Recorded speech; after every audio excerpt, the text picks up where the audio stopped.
l'affiche de la cage. Parce que les jeunes on a le sentiment maintenant attristés. que les choses sont plus faciles, on n'a plus le droit de rire. Mais on a le droit de rire. Mais non, si, on a on se marre tout le temps. Ouais, d'accord. Mais non, on se marre. Mais simplement, je voulais juste, Laurent, préciser.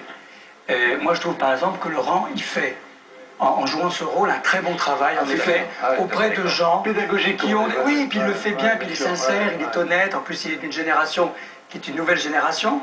Mais moi, ce qui m'inquiète un tout petit peu, c'est que l'on puisse imaginer d'abord qu'il y a un pouvoir homo d'un côté, parce qu'il y a quelques homos, nous ne sommes pas très nombreux, hein, parmi les hommes politiques, vous compterez, et parmi les femmes politiques, vous compterez ceux et celles... Il y en a beaucoup plus qu'avant, quand même. Avant, il ne s'affichait pas. Vous pourrez en citer... Avant, il ne s'affichait pas, il y en avait. On pourrait en citer 3 ou 4 en France. Voilà. Je fais partie, donc ça va pas très loin. Ensuite, les femmes, il n'y en a pas beaucoup. Là, et puis Françoise Gaspard. Sérieusement, vous pouvez les compter sur les... Hommes politiques assumés. Ouais, les doigts de 5 mains. C'est ce que je vous dis. Eh ben, nous sommes 3 ou 4. Voilà, c'est tout. Enfin, ou à peu près connus. Mais non, moi, ce qui m'inquiète simplement, c'est que soit l'idée que l'homosexualité, ça n'est plus un problème, tout ça va très bien. Il y a un garçon qui s'appelle Franck Chaumont, qui vient d'écrire un livre assez formidable sur les banlieues et sur la régression du langage dans les banlieues, sur le poids de la religion et sur les maltraitances que connaissent de jeunes lesbiennes et de jeunes gays dans leur famille et dans leur banlieue. Donc ne croyons pas que nous, qui sommes assumés, ou par un travail de comédien, comme le fait Laurent, ou Pascal parce qu'il a fondé une chaîne, ou vous qui êtes une brillant écrivain, d'un pays, en effet, où l'homosexualité est vécue difficilement, même si l'homosexualité est très présente. En Inde, chez les femmes et chez les hommes, ne voyons pas le monde comme un monde parfait idéal. En revanche, c'est vrai qu'il y a eu des progrès considérables. Souvenez-vous des débats sur le Pacs en 98. À part Roselyne Bachelot, dans le camp de l'opposition, donc de droite dite classique, c'était des insultes. Oui, mais regardez par exemple les débats sur l'adoption. L'adoption d'enfants par les couples homosexuels. Bon, il y a quelques années, c'était quelque chose d'incroyable. La violence, les fantasmes. Aujourd'hui, la discussion est beaucoup plus posée. Bien sûr, comme maire, un jour, je vois très bien, vous allez célébrer... Comme maire, je célèbre déjà des mariages. Je suis maire adjoint, donc depuis 2001, j'en célèbre beaucoup. Je célèbre aussi les Pacs. Et des mariages de couples homosexuels. Ah ben, la loi l'interdit en France.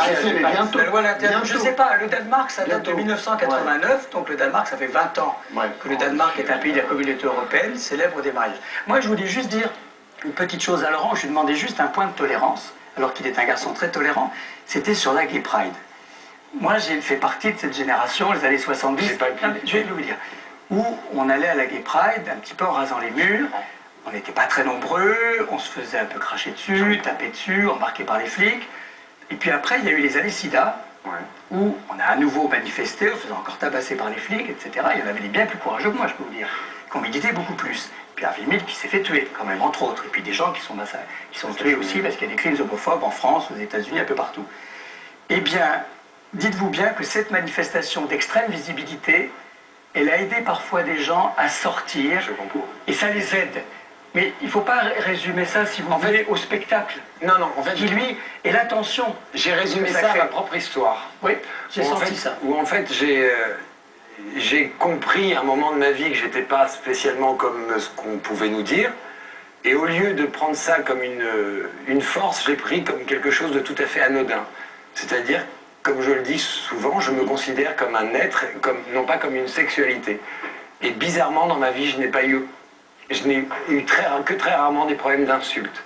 Alors, je ne dis pas que c'est une vérité d'agir comme ça. J'imagine que dans les années 70, il fallait, et merci d'avoir institué la Gay Pride.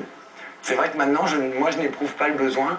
Ça va peut-être être dur ce que je vais dire, mais je préfère me fondre dans la masse et de me dire que je suis un homme complètement normal que de lever les étendards. Merci messieurs. Moi, j'aurais terminé par une question à notre grand écrivain, parce que vraiment ce livre est...